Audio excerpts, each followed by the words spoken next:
નમસ્કાર નમસ્કાર નમસ્કાર વિદ્યાર્થી મિત્રો, સ્વાગત છે તમારું આજના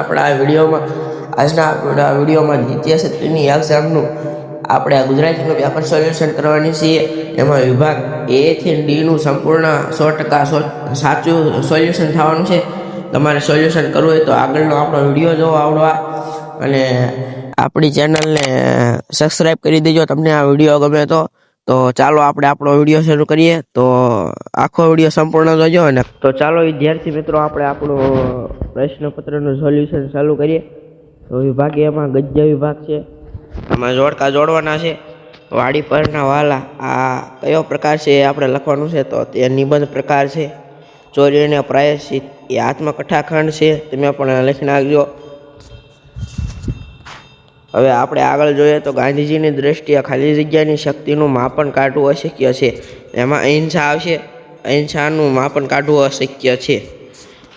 ચોથું, અમૃત અક્રાંતિયાની માફક ખાવું એ પણ ખાલી જગ્યા છે. તો આમાં વિકૃતિ જવાબ આવશે, તમે વિકૃતિ ટીક કરી નાખજો. કમાં પાંચમા વિભાગ વાડીમાં ક્યારેક ક્યારેક કયા પ્રાણીઓના દર્શન થઈ જાય છે. વાડીમાં ક્યારેક સિંહ, દીપડા, હરણ જેવા પ્રાણીઓના દર્શન થઈ જાય છે એવું લખવાનું આવશે. ઓલિમ્પિકમાં લેખકે કઈ સ્પર્ધા રાખવાનું સૂચવ્યું હતું. ઓલિમ્પિકમાં કેળાની છાલ ફેંકવાની સ્પર્ધા રાખવાનું સૂચવ્યું હતું.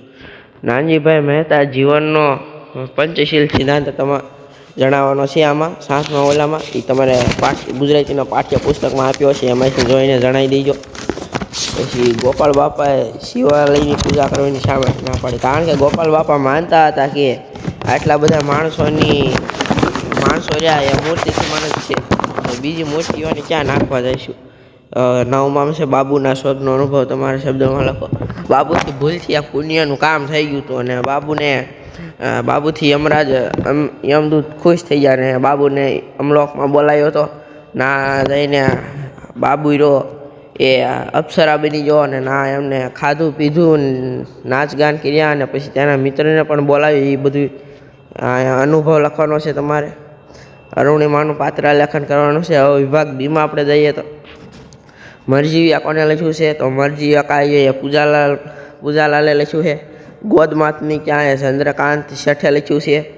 13મું જોઈએ તો એ તો ઘરનું ખાલી જગ્યા ઘરની સાયડી તો 76 આવશે. 14મું એક ખાલી જગ્યા અમારું દુઃખ માત્રની દવા છે. તો આમાં આત્મબળ એ જ આપણું દવા છે.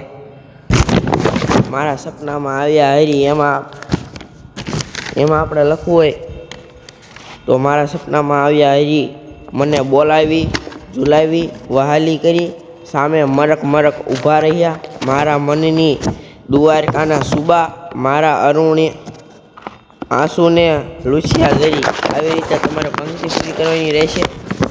પંક્તિ પૂરી થઈ જાય પછી આગળ 16મું રસ્તો કરી જવાના કાર્યોમાં દિલથી કયો શું ભરી જવાની ઈચ્છે છે. આમાં તમારે એનો જવાબ લખવાનો છે. એ 16મા કાર્યોનું છે. રસ્તો કરી જવાના. 17માં સાંજ સમય સાંભળ્યો કાવ્યના આધારે વર્ણન કરો.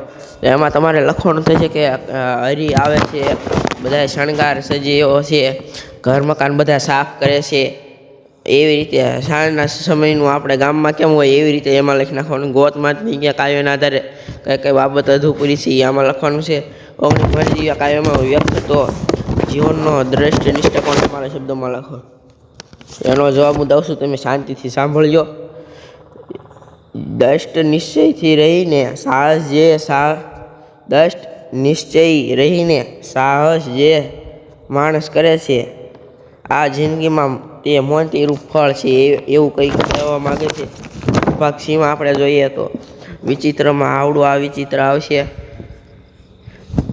આ વિચિત્ર લેખ નાખવાનું. ઇતિ પ્લસ આદિ તો ઇત્યાદિ, લોહી તો રક્ત, નાચ ગાન તો દ્વંદ, વિનાશ તો પૂર્વ પ્રત્યય, જીવતર ધૂળ હોવું એટલે જીવતર નિર્થક હોવું. વરદાન તો આમાં આવશે અભિશાપ. વરદાન તો અભિશાપ તમારે લખવાનું થશે. કોણીથી ખભા સુધીનો ભાગ તો આમાં આવશે હાથ. પછી ડોસા ફરીથી બોલ્યા, આનું નિષેધ વાક્ય બનાવવાનું છે. કેરીનો રસ આપણે ખાવો જોઈએ, એનું પણ બનાવવાનું છે. પછી સર્વનામ શોધીને લખવાનું છે. બંદૂકમાંથી સનન અને ગોળી નીકળે તો આમાં સનન છે એ સર્વનામ છે. નીચેના શબ્દોના ધ્વનિ છૂટા પાડવાના છે. તો પરિશ્રમના ધ્વનિ હું છૂટા પાડું છું, તમે શાંતિથી સાંભળજો.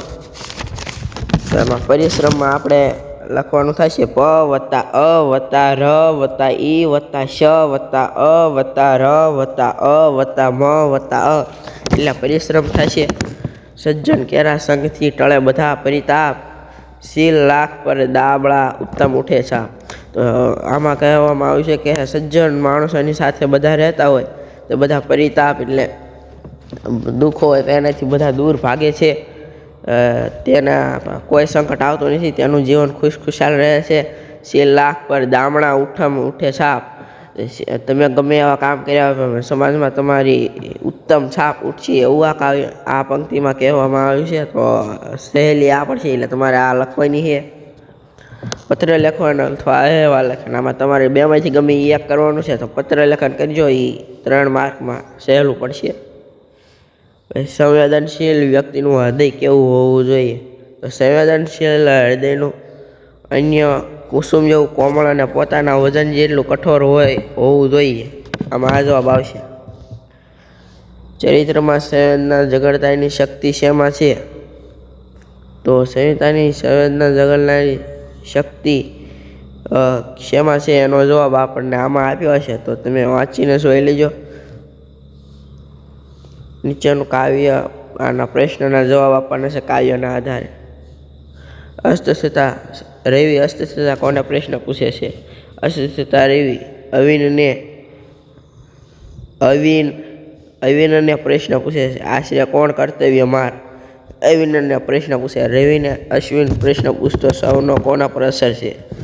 સાંભળી અસ્તબલ ઊભા થયા ને પડ્યા સર્વનામ કાળા, આના ઉપર અસર ઉઠે છે. આમાં મુદ્દા પરથી તમારે શ્રમનું ગૌરવ અથવા શિયાળાની સવાર લખવાની છે. અને પ્રવાસનું ઘડતરમાં સ્થાન, જીવન ઘડતરમાં સ્થાન, તો તમારા પ્રવાસનું તમારો યાદગાર પ્રસંગ લખી નાખવાનો ને એના લગતું થોડુંક લખી નાખજો, તમારા માર્ક મળી જશે. તો વિદ્યાર્થી મિત્રો, અહીંયા આપણું ગુજરાતીનું પ્રશ્નપત્રનું સોલ્યુશન પૂરું થાય છે.